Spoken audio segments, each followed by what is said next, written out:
Welcome back, everyone. So today I happened to go to Home Depot to fix, or actually, I had to go to Home Depot to buy some parts to fix a ceiling fan that my daughter knocked over. Or she didn't knock it over, she was skipping a rope and happened to get the jump rope caught in the ceiling fan and yanked it down. So I had to go get some parts. And anyway, so I decided to pick up some wood since I was there. I decided to take a gander or a look and to see what they had. And I found this really awesome wood here. It only came, or this one piece only came like that, right? So I cut all the knots out of it, the big knots that you typically associate with pine, but I still have plenty of pieces, and I only need a piece about, I don't know, I can't really see over there, but about 2 inches from here to there. So I can put one over there and glue another 2 inch piece down the middle. Or I can turn it the other direction, like so. Right? And grab a third piece. Yeah. Just kind of bring it out of character. Just totally. You have to be a visual person to really understand what's going on, because to the average person, it's just a bunch of fucking wood, right? But it's not. I mean, look at that stuff. Look at that. It is so fucking ugly. It's beautiful. I mean, it looks like a woodpecker or a worm or something attacked this tree and then the tree healed. That's what it looks like. Unfortunately, the other side is not as pronounced. So as you can see, well, I don't know if you'll be able to see that, but you can see like the top of the cup will go down here, right? Because we have all these little grains create these arches.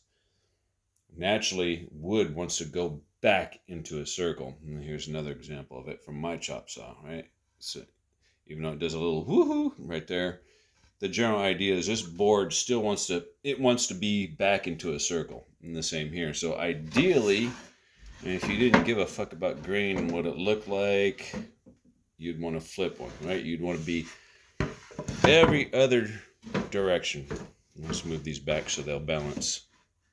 All right, so you'd have one cup side down, one cup side up, and the other one cup side down, or you can come in smaller pieces. The smaller the pieces and the more you flip flop them, the more straight it's going to be overall, holding its integrity throughout the life of however long it lasts. But I think this is going to bring out a lot of character. I'm not going to do that. I'm not going to take that time. I'm more interested in the character, which is sometimes a sacrifice you have to make because you want to show off this kind of stuff right here and that kind of stuff. And since this one right here and that one right there are the darkest, yeah, the other side is kind of plain. I might make like a 2-inch strip out of that one or something, and let's see what this piece looks like. That's the remainder part. I don't know, maybe that part there doesn't look bad either. Maybe I'll put that one in there. So most of the grain pattern, by the way, is running to my left and right on this. I'm going to call it mahogany because that's what it looks like to me. I really don't know. It could be alder too, but I think it's mahogany. Maybe change up the grain pattern and run it this way while the rest of it runs this way, right? And give it even more contrast, right? And maybe even stain this particular cutout totally different. Make it a different color altogether. Let it be known that this was changed and that it was intentionally done, right? And make it purposeful. Or maybe if you're an artist or somebody who likes to write letters or whatever else, maybe cover it in leather. Who cares what the grain looks like? Maybe just get some nice straight flat wood and cover it in a piece of leather with some scratches and scars in it and wrap it and call it good. But I think I'm going to glue these up after it's climatized to this environment for about 10 days, right? Because Home Depot's environment and the environment where my little hobby shop is quite a bit different. So I'm going to let it climatize for at least 10 days before I glue the pieces together. That way I can acclimate the desk. When I found it outside, I don't know how long it's been outside, but it's been in here for about 3 days now. So I'm going to give both of these time to acclimate and get accustomed to each other. Even if you're living in an apartment or you're doing your work inside or in a garage, whatever it is you're getting ready to do when it comes to woodworking, always make sure your wood has time to climatize to the environment that it's going to be in if you're going to build, right? Now this is technically already done, but I'm going to modify it, so I want this to be as close to this as possible. And it's not totally 100% sealed. I can still feel roughness underneath here.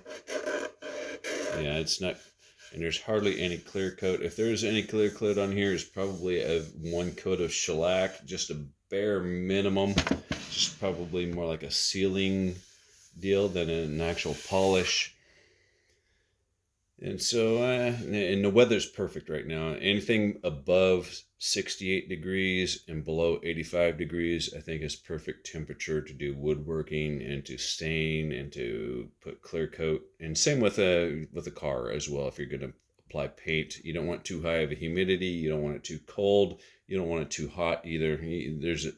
There's a sweet spot that you have to get to. I mean, you can do it. I mean, it's not impossible. It's just not as forgiving. It's not as nice to work with in those conditions. So, what some awesome wood, huh? Yeah, it looks fucking ugly as shit, and it looks like it's little rascals and the guy with all the freckles on his face. But anyway, that should look really cool once I glue up a few pieces, size it in there. And I'll have to cut this off, right? I'm going to take my router and I'm going to flush trim it off because I am not going to take the time to notch around all these little details. I'm just going to cut that off, flush trim it, and I'll set it in stone and be done with it.